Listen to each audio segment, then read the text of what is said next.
Hi students, let's start with the continuation of the second chapter in your history. The last class we had been discussed the Battle of Plassey. We know that the Battle of Plassey, Sirajuddaula, he was defeated and Sirajuddaula was assassinated, and the Mir Jafar, the next ruler Mir Jafar became the Nawab of Bengal. And the Mir Jafar died in 1765 and the mood of the company changed.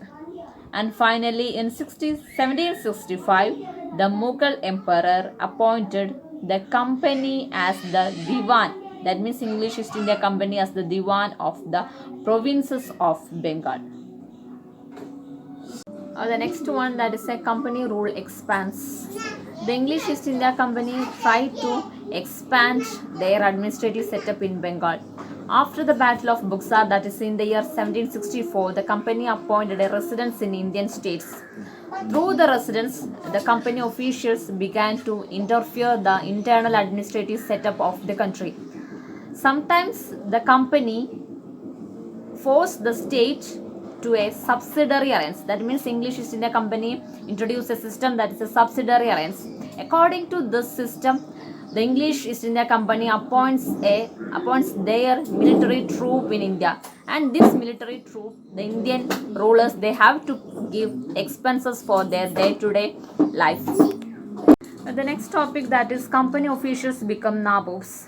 After the Battle of Plassey, the original Nawabs of Bengal, they were forced to give large amount of money and their land to the company officials. As a result, the company officials become the rich people and they looted the wealth of India, and they went to Britain and they lived a flashy or the extravagant life in their country. And these people, we called it is a Nabob. Nabob means it is a Nawab, it is only an anglicized version. According to the subsidiary alliances, according to the system of subsidiary alliances, the company rulers appointed. According to the system of subsidiary alliances, the company appoints their military troops in India for the protection of India and the companies.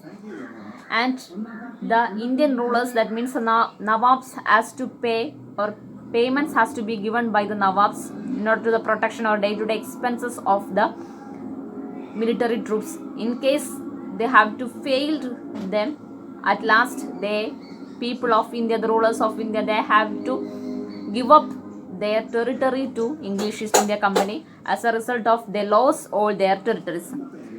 I'm repeating, subsidiary alliances means the English East India Company appointed a military troops for the protection of the country.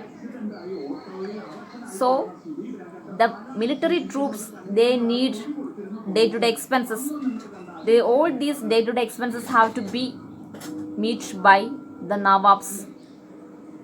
At last, they could not pay all the expenses. They have to give up their territory to company officials.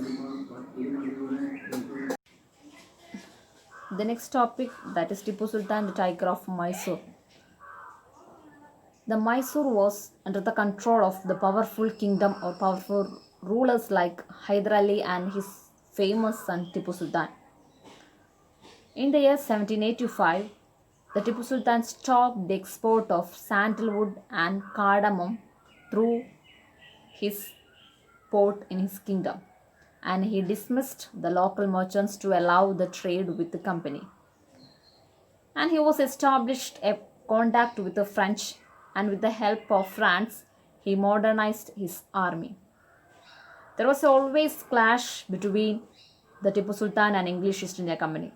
There were 4 wars fought between these two. And that last war, the battle at Srirangapatnam, the English East India Company ultimately win their power. And the Tipu Sultan was killed or defending in his army at Srirangapatnam.